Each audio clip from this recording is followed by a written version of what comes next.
You opened your mouth. And then you closed it. And the conversation kept going. Nobody noticed. That's the strange part. Something was there, right there, at the exact right moment. And then it wasn't. In your first language, it would have come out. Not because you're braver, not because you're more yourself, just because there was no gap between thinking it and saying it. The thought and the words arrived together. There was nothing in between. In English, there's a gap. And the gap is where the funny thing goes to die. You know this feeling. You catch the moment. You have something. You can feel it. The shape of it. The timing of it. That specific kind of pressure. That builds right before you're about to say something you know will land. And then the translation starts. Not slowly. It feels fast. But it isn't fast enough. You're looking for the word. You're checking the grammar. You're adjusting the tone. And while you're doing all of that, the moment keeps moving. By the time the sentence is ready, the topic has shifted. Someone else said something. The opening closed.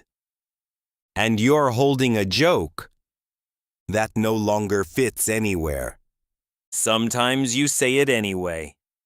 Too late. Into a conversation that's already somewhere else. And it lands wrong. Not because it wasn't funny. Because timing is almost everything. And you were a second behind. And sometimes you say it on time, and someone laughs. You can tell the difference. There's the laugh that means, I was actually surprised. I didn't see that coming. That came from somewhere real. And there's the laugh that means, I heard you say something light, so I'm responding appropriately. That second laugh is kind. It means the other person is trying.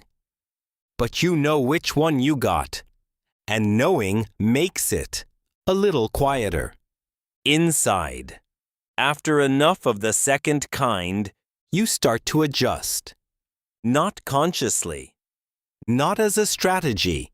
You just start reaching for the safer thing. The observation that doesn't need context. The comment that lands without history. The smile instead of the sentence. And the other things. The quick ones, the dark ones. The ones that require the other person to already know exactly what you mean. To already share something with you that you haven't had time to build yet. Those stay inside. It isn't about vocabulary. You have the words. It's about something harder to name. In your first language, you know where the edge is. You know how close you can get to it. You know when you've gone too far. You know when the other person can handle it. You know when they'll find it funny and when they'll find it uncomfortable. You know all of this without thinking because you've spent years in that language, in that culture, learning where the edge is. In English, you're still learning. You don't know where the edge is yet, so you stay away from it. Far away. And humor that can't go near the edge is a different kind of humor. Safer, lighter, more predictable, but not quite yours. You've noticed this maybe. The way you are when you're with someone who speaks your first language, really speaks it. The speed changes. Something comes out of you before you've decided to let it. A joke that doesn't need setup. A reference that doesn't need explaining. Something small and quick. That only works if the other person already carries the same things you do. And they do, and it works. And there's a kind of laugh that comes from that. A specific kind that you haven't quite found yet. In English. And then you're back in English. And you're a little more careful. A little more considered. A little more sure that what you're about to say will be received the right way. That carefulness isn't weakness. It's what you do when you haven't been somewhere long enough to know its rhythms yet. When you're still building the thing that will one day let you go near the edge. But it means the version of you that shows up in English is a version that edits, that waits, that opens its mouth and then closes it. The funny one is still there. You can feel them in the moment right before the closing.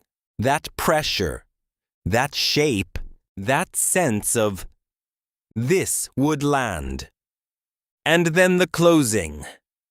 It happens a lot, more than people on the outside can see. Because from the outside, you just look like someone who is listening, someone who is present, someone who smiles at the right moments. But inside, there's a version of you that's been speaking the whole time, faster, sharper, in a language that already fits. Maybe that's just how it is for now. Two of you in every conversation. The one that speaks and the one that doesn't. Maybe the question isn't how to be funnier in English. Maybe it's just noticing how much you're holding. Tell me in the comments what's something you thought of in English, but decided not to say. I read every comment, and I'll see you in the next video.